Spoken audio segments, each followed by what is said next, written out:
না, আমাদের যতটুকু ইনফরমেশন উনি দেশ ত্যাগ করতে পারেননি, আমাদের ইনফরমেশন কাজেই আমার মনে হয় সেটা আর হয়তো সময় নেয়। নাম্বার 2, মতিউর রহমানের যে অনুসন্ধান কার্য চলছে সে অনুসন্ধান কার্য অনেকগুলি এগিয়ে দিচ্ছে।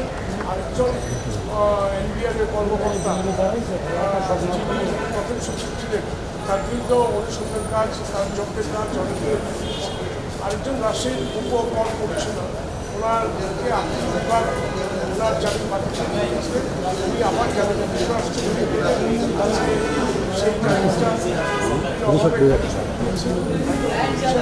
কাজেই আমি মনে করি স্বাভাবিকভাবে যে রাজস্ব কিছু কর্মকর্তা এবং এরা সবাই ট্যাক্সেশন, কাজে এই যে এই ধরনের একটা অবস্থা, এটা আমাদের সবাইকে মোটামুটি আমরা অত্যন্ত মর্মাহত এবং আমাদের মনে হচ্ছে পুরো জাতীয় রাজস্ব board, national board of revenue, এটা ঢেলে সাজানো উচিত। একজন কর কমিশনের উচ্চতর কর্মকর্তা, তার বিরুদ্ধে অভিযোগ প্রমাণিত হোক আর না হোক, কিছু অভিযোগ আসছে, এই অভিযোগ আসাটাই তো দুঃখজনক। তারপর আরেকজন প্রথম সচিব, ওনার বিরুদ্ধে অনুসন্ধান চলছে। আরেকজন রাজশাহীর উপর কর কমিশনার, ওনার বিরুদ্ধে মামলা ট্রায়াল চলছে, একটা ট্র্যাক কেসে। কাজেই ঘুষের বিষয় তা আমার কাছে সার্বিকভাবে মনে হচ্ছে, আমি আইনজীবী হিসেবে মনে করি জাতীয় রাজস্ব বোর্ডকে জেলে সাজানো উচিত। এখন সময় আসছে, কারণ এই ধরনের যেগুলি প্রত্যক্ষভাবে দৃশ্যমানভাবে আসছে সেগুলি আমরা দেখছি।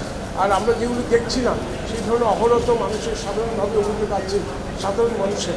তো যে আমি মনে করি এখন এইটা এই সময়টা সবচেয়ে ভালো সময়, এই সময় উচিত এনবিআরগুলো নতুন করে ঢেলে সাজানো। হ্যাঁ, তো অবশ্যই তো এটা উদ্বেগজনক। এই কারণেই দেখুন 3 জন পদস্থ কর্মকর্তা এখন তারা দুর্নীতি দমন কমিশনের ইনকোয়ারিতে কাজ চলছে, একজনের ট্রায়াল চলছে, বিচার চলছে। এটা তো অবশ্যই উদ্বেগজনক, কারণ একজন উচ্চতর কর্মকর্তা যদি এই ধরনের তার বিরুদ্ধে অভিযোগ আসে, তার বিরুদ্ধে যদি মামলা চলে, তাহলে তো সাধারণ মানুষ তো কিছুটা উদ্বেগ হবেই, স্বাভাবিক। কাজে উদ্বেগটা আরও ব্যাপকভাবে যাতে না হয় সেই জন্যই এখনই প্রশমিত করার জন্য মনে করি জাতীয় রাজস্ব বোর্ডকে নতুন করে ঢেলে সাজানো হচ্ছে। না, আমাদের যতটুকু ইনফরমেশন উনি দেশ ত্যাগ করতে পারেননি, আমাদের ইনফরমেশন সেটা আমি বলবো না, কারণ এটা ব্যক্তির দায়। ব্যক্তির দায় কখনো প্রতিষ্ঠা করে না। একজন কর কমিশনের জন্য, একজন উপকর কমিশনের জন্য, একজন প্রথম সচিবের জন্য পুরো জাতীয় রাজস্ব বোর্ডকেই যদি দোষারোপ করা হয় সেটা অন্যায় হবে। আমি মনে করি একটা ব্যক্তির দায়। তবে ব্যক্তিটা এই দুর্নীতির অভিযোগগুলো আসে তাদের পদকে সৃষ্টি করে, পদের মাধ্যমে, ক্ষমতার অপব্যবহারের মাধ্যমেই কিন্তু এই দুর্নীতির অভিযোগগুলো আসে।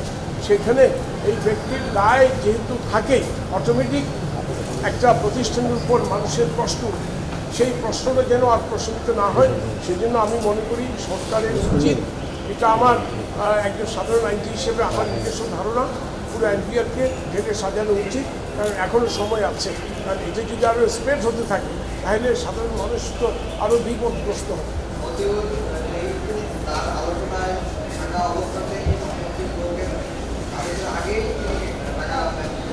ওটা কোনো ব্যাপার না। উনি যদি টাকা উঠিয়ে নিয়ে যায়, সেই টাকা কোথায় গেছে সেটা ট্রেস আউট করার সুযোগ আছে। এবং উনি যদি কোনো সম্পদ কারো কাছে বিক্রিও করে দেয়, অ্যাপার্টমেন্ট যদি বিক্রিও করে দেয়, সেটাও আইনের আওতায় আনা হবে এবং সেটাও সম্পৃক্ত অপরাধ হিসেবে গণ্য হবে। এবং কেউ যদি সজ্ঞানে এটা অপরাধদগ্ধ আয় প্রপার্টি এটা বুঝি শুনে কিনে থাকে, উনিও আইনের আওতায় আসবে।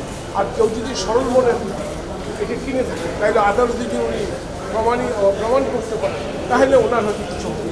কিন্তু যে অপরাধদগ্ধ আয় জব্দের আগে, বেহাত হওয়ার আগে জব্দ হয়েছে, সেই জব্দের আগেই যদি ট্রান্সফার করে দেওয়া হয়, মানি লন্ডারিং আইন বলছে উনিও আইনের আওতায় আসবেন।